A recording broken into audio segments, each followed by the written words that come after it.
Производителите на познатиот беровски компир годинава имаат просечни приноси, а во одредени села приносите се намалени и за 50%. Откупната цена и оваа година е од 8 до 10 денари.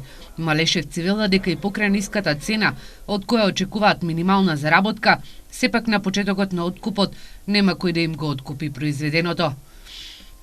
И јас имам посадено едно 5-6 декари, но оваа година приносот беше сосема мал и иако е мал, откуп пак нема. Производителите на компир во Малешевскиот регион велат дека мора да се промени начинот на субвенционирање за да имаат повисока цена. Субвенционирањето е на колкова површина е посаден, а не колку килограми, односно тони се произведени. Државата треба да воведе друг начин на субвенционирање.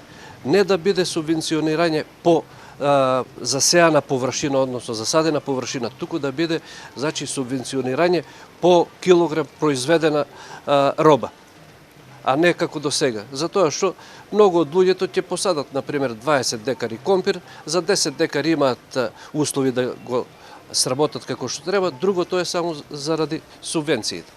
Производителите велат дека се на почетокот на откупот на компир во Малешевскиот регион, но цената не им ветува добар откуп. Во овој регион вообичаено се садат околу 1000 хектари.